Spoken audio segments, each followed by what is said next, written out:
Bien, lo anunciado entonces, vamos a pasar la entrevista grabada hace instantes en realidad con el señor Josep Borrell, alto representante o jefe de la diplomacia de la Unión Europea. Adelante, por favor, con la entrevista. Aún más haber aceptado esta entrevista. Bueno, entrando al grano directamente, yo quería preguntarle inicialmente, el trabajo suyo como, digamos, como alto representante para cuestiones exteriores y también de seguridad de la Unión Europea, pero enfocándonos en este momento en lo que es la parte diplomática, implica de su parte, me imagino yo, no solamente, bueno, obviamente ser el portavoz un poco de lo que es la diplomacia, de lo que es la Unión Europea, pero también de convencer a los diferentes países y ver la forma, alentar que se puedan adoptar posiciones comunes, porque como sabemos en la Unión Europea, 27 miembros, no es fácil adoptar posiciones comunes, así que usted imagino que es un poco el que está, bueno, entre otros, por supuesto, tratando de, pero por sus funciones, tratar de que se puedan adoptar posiciones comunes sobre una serie de temas. O sea, debe ser un trabajo muy distinto al que usted tenía, imagino, cuando era el ministro de Relaciones Exteriores de España. Sí, ciertamente. Ciertamente, mira, la Unión Europea es un complejo entramado político. Por una parte tiene 27 Estados miembros que son los competentes en política exterior y de defensa, y por otra parte tiene el pilar comunitario donde están las políticas que los estados han cedido a la Comisión, las han federalizado, por así decirlo, en todo o en parte. Y yo tengo dos sombreros. Tengo el sombrero de representante de los Estados miembros y vicepresidente de la Comisión para las Relaciones Exteriores de la Comisión.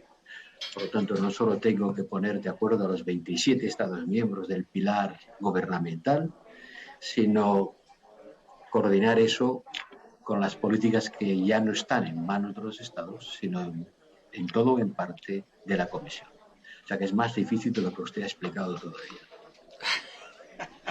Bueno, entonces, ahora, hablando de estas cosas, yo leí que usted estaba proponiendo que en la Unión Europea las decisiones respecto de temas internacionales, relaciones exteriores, se podrían adoptar no necesariamente por unanimidad, sino incluso a mayoría calificada.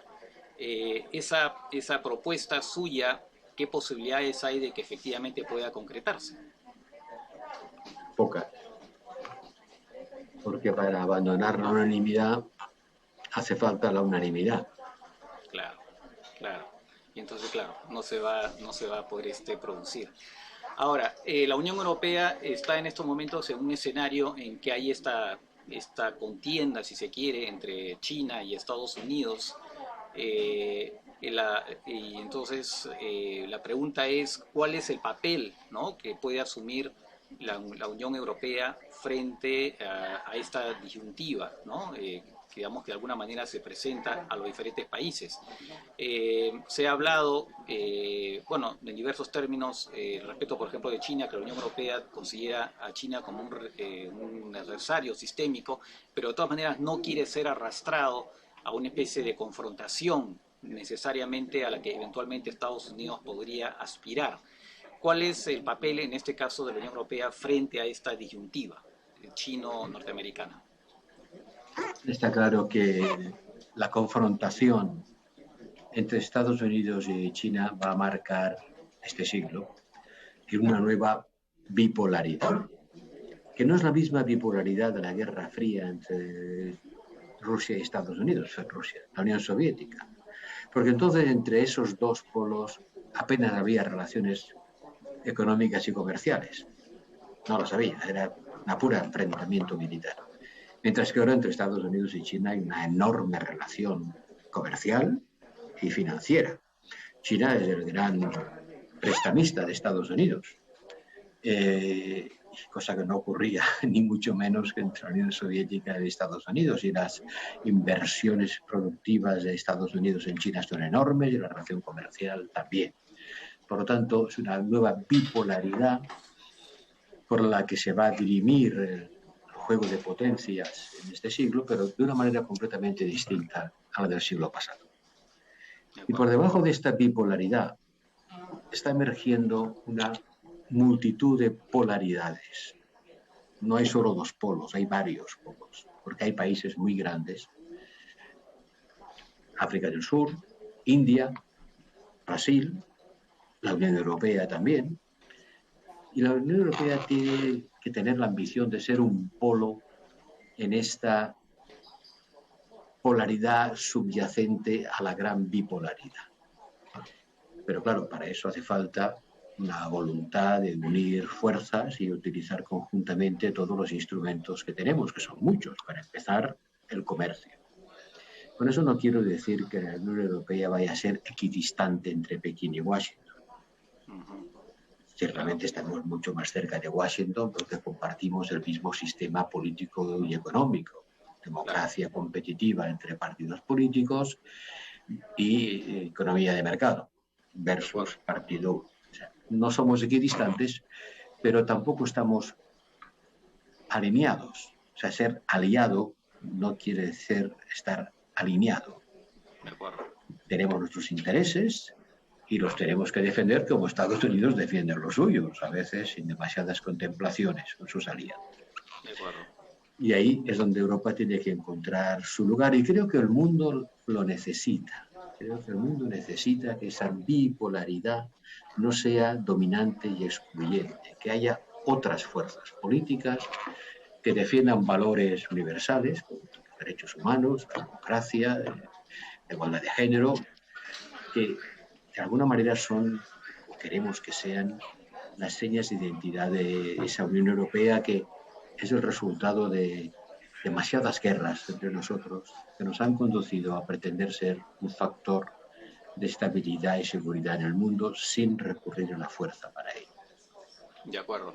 Ahora, en relación precisamente con eso, y además también con respecto a todo lo que ha estado pasando últimamente respecto de Estados Unidos, el tema de Afganistán, se está hablando ahora mucho de autonomía estratégica de la Unión Europea. El presidente Macron de Francia es uno de los principales, digamos, impulsores de esto. ¿Puede usted explicar al público peruano qué cosa significa concretamente la autonomía estratégica? Ser capaz de enfrentarte por ti mismo a los problemas que nadie más va a resolver. Nosotros somos parte de la OTAN y la OTAN es, bueno, nosotros. ¿Quiénes somos nosotros? O sea, no todos los estados europeos son miembros de la OTAN, ni todos los miembros de la OTAN son estados europeos. Pero no hay alternativa a la OTAN para la defensa territorial de Europa. Pero sí que la Unión Europea debería, las tiene, pero debería tener más, capacidades propias, movilizables de acuerdo con su propia voluntad y criterios, para hacer frente a problemas que nadie más va a venir a resolver. La inestabilidad en el Sahel, eso es un problema de los europeos. Pero no lo veamos solo desde la perspectiva militar. La autonomía también pasa por no ser dependiente. Bueno, en el fondo eso es lo que quiere decir ser autónomo, ¿no? Ser autónomo es no ser dependiente. Y cuando uno descubre que en Europa no se fabrica un solo gramo de paracetamol, lo descubrimos durante la pandemia, y de repente dijimos, anda, pero resulta que aquí no fabricamos un solo gramo de alguna medicina tan básica como el paracetamol. Y quien lo fabrica y nos lo suministra, de repente ha dejado de suministrarlo porque hay un crash de demanda. O sea, tenemos que tener nuestras propias capacidades estratégicas en todos los aspectos. El sanitario, el militar, por supuesto, pero también el sanitario, el tecnológico. No podemos estar dependientes de que los semiconductores todos los fabriquen los demás, porque luego cuando hay una situación de tensión en el mercado te encuentras con que el mercado no lo suministra. Por lo tanto, sin querer volver a ser una isla autárquica en el mundo, hemos de ser más capaces de disponer de nuestras capacidades propias para atender a las necesidades sanitarias, industriales y tecnológicas, y hemos de tener capacidad propia para hacer frente con medios militares propios a situaciones de crisis donde la OTAN no va a intervenir. De acuerdo. Dos preguntas finales. Una respecto a América Latina. Usted señaló que lamentaba que la Unión Europea no tuviera en su radar a América Latina, ¿no? Es verdad, por ejemplo, se ha señalado que no han vuelto a haber cumbres, estas cumbres América Latina y Unión Europea. Hubo uno en el Perú en el 2012, si mal no recuerdo, la última en 2015, que, digamos, de qué manera se puede, digamos, relanzar esta agenda europeo-latinoamericana de su perspectiva. Pues con la toma de conciencia de la importancia que tiene América Latina en el mundo, de que China está desembarcando masivamente en América Latina, nos está desbancando como el primer socio comercial, ya es el primer socio comercial de Chile, de Perú, de Brasil, antes lo éramos nosotros, que hemos invertido mucho en las economías latinoamericanas. Voy a dar un dato que le va a sorprender. Las empresas europeas han invertido en América Latina más que en China, en Rusia, en Japón y en India juntos. Sí, es sorprendente. Eso sí no me lo esperaba. Nadie se lo espera. Pero cuando les digo, oiga, que hemos puesto muchos huevos en la cesta de las economías latinoamericanas. Y esa trascendencia de nuestra inversión acumulada en el tiempo, de ese stock de capital, no se corresponde con la vinculación política que tenemos. Y tampoco se corresponde con la enorme semblanza, similitud que tenemos los europeos y los latinoamericanos. En lo político, en lo cultural, en lo institucional, nuestras sociedades, nuestros sistemas políticos, nuestras dimensiones culturales son, creo, de las más parecidas que hay en el mundo. Nos parecemos mucho más claro que sí. a los latinoamericanos que a los africanos o a los asiáticos. Claro que sí. En cambio, Europa mira demasiado, mira mucho al este y al sur, porque de allí le vienen las amenazas. De acuerdo. Claro, es comprensible. Claro, se mira más lo que pasa cerca de su puerta. Y ya para cerrar y de manera, digamos, sucinta, ¿por qué esta gira suya, que además de Brasil, bueno, el caso de Brasil es el tema de Mercosur, es el tema de la Amazonía, en fin, eso se entiende. ¿Por qué el Perú?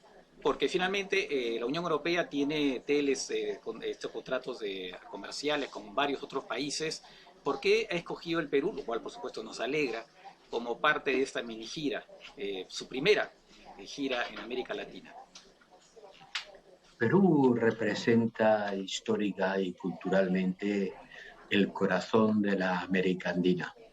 Es el núcleo duro de una parte de América Latina que es la que tiene las raíces más profundas en su relación con Europa, y en particular con España, claro, las tiene más con España que con Lituania, es evidente, pero es el corazón de la América Andina. No hay una América Latina, hay varias Américas Latinas, no es lo mismo el Istmo que la Patagonia.